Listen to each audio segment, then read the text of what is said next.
नमस्कार, स्वागत आहे तुमचं तारा न्यूज मध्ये। कागल नगर परिषद निवडणुकीला यंदा अक्षरशः रंग चढलाय।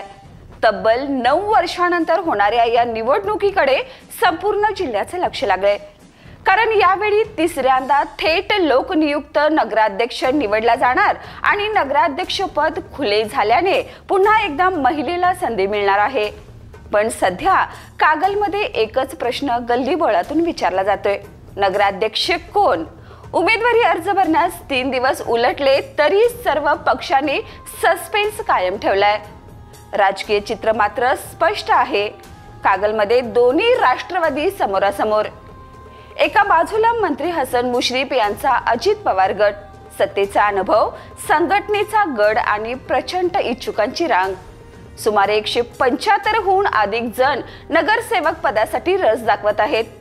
तर दुसऱ्या बाजूला राजे समरजित सिंह घाटगे, शरद पवार गटाचा तरुण चेहरा, रणनीतीत पारंगत आणि गेल्या वेळी थोडक्यात हुकलेला विजय यावेळी निश्चित करण्याच्या तयारीत।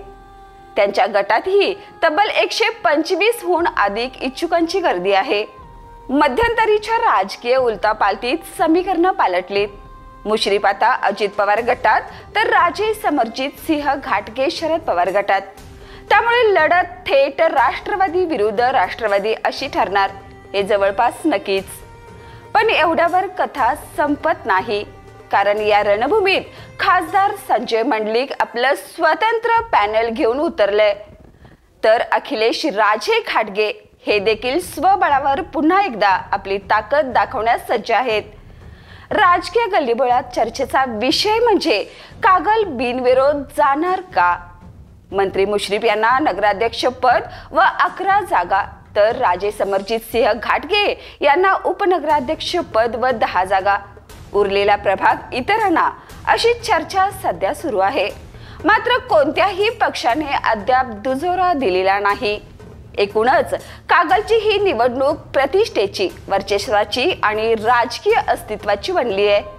एकीकडे सत्ता टिकवण्याचा मुश्रीफांचा निर्धार, तर दुसरीकडे हुकलेला विजय मिळवण्यासाठी घाटगे यांचा मोर्चा, तर मंडलिक आणि अखिलेश राजे यांचं स्वतंत्र पॅनल। या सगळ्यातून कागलचं राजकारण अक्षरशः तापले। कागलच्या रणात आता एकच प्रश्न, सत्ता कोणाच्या हाती आणि नगराध्यक्ष पदावर कोण बसणार? या आणि अशाच ताज्या अपडेटसाठी पाहत रहा तारा न्यूज।